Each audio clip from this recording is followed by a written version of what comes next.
Ininspeksyon ni Pangulong Bongbong Marcos ang paglilinis sa mga basurang inanod sa Redemptorist Water Channel sa Baclaran, Parañaque. Live na magbabalita si Mobile Journal Francis Rivera. Francis, kumpara kahapon, ano ang inabutan dyan ng Pangulo? Nabawasan na nga ba ang basura? Cheryl, kumpara nga kahapon at ng mga nakaraang araw, mas malinis o kumpara doon, mas malinis at medyo kita na rin yung liwanag mula doon sa katubigan dito sa Redemptorist Water Channel. At ito nga, papakita natin. Doon sa nauna na dagat-dagat na basura ngayon halos kakaunti at di hamak kakaunti lamang ito mula doon sa mga naipon na basura nitong mga nakaraang araw. At kanina nga nagsagawa na rin or ginamit na rin yung isa pang mga malalaking equipment katulad nga ng trash streamer kung saan nga hinakot yung mga basura na nakalutang na lamang dito. No? Ayon sa MMDA at LGU ng Parañaque, yung mga yung mga basura na kinukuha nila ngayon ay mga nakalutang na lamang. Unlike kahapon at nung isang araw na talagang kailangan nilang kukuhay dahil yung mga basura nandun mismo sa ilalim nitong tubig, kaya mas mahirap yung sinagawa nilang clearing operation itong mga nakaraang araw, ano. Kaya kita nga natin na lumutang na yung kulay ng tubig kumpara nitong mga nakaraang araw. Cheryl? Ang laki ng nabawas na basura dyan. Pero hanggang kailan totally, yun talagang malilinis nila, hanggang kailan nila ito matatapos?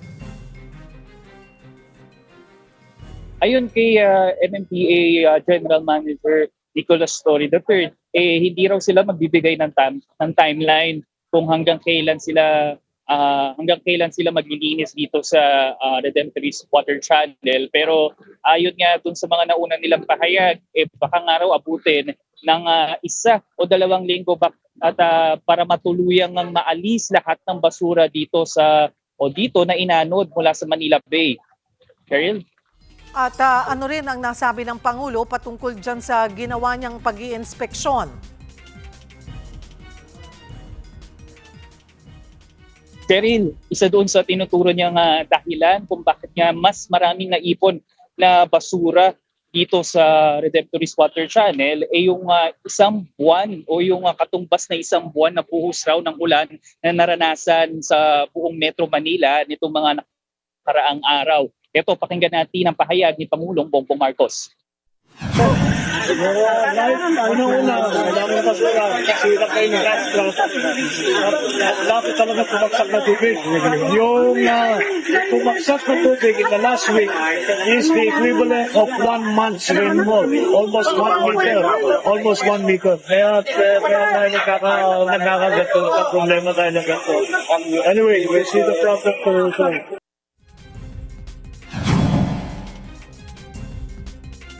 Sabi ni DPWH Secretary Vince Dizon, garbage crisis na yung tila dagat nga ng basura sa ilang bahagi ng Metro Manila. Anong sagot dyan ng Pangulo? Agree ba siya kay Secretary Vince? Nung unang pahayag niya, umagdi na meron niyang garbage crisis sa bansa. Pero kalaunan nga, ibinawit niya ito. Instead of garbage crisis, tinawag niya na nga lang itong isang malaking problema na kinakaharap ngayon ng bansa. May nabanggit ba ang Pangulo kung anong nakikita niya or instruction niya, directives niya sa kanyang gabinete para matugunan itong problema sa basura natin? Pero walang direktang sinabi si Pangulong Bongbong Marcos patungkol dyan. No? Pero ang hinihiling nga ng mga kawani ng gobyerno, ng mga sekretary, pagtulungan nga raw ng LGU na nakakasakop dito para nga mas mapaayos pa yung waste management sa kanilang mga lungsod. At katuwa nga ng LGU dyan yung mga barangay kung saan doon mismo nakakaipon, lalo na yung mga maliliit na basura, at ini-encourage din nila na mas magkaroon ng disiplina ang mga tao patungkol nga dito sa pagtatapon ng kanilang mga basura. Cheryl? Maraming salamat, Mobile Journal Francis Rivera.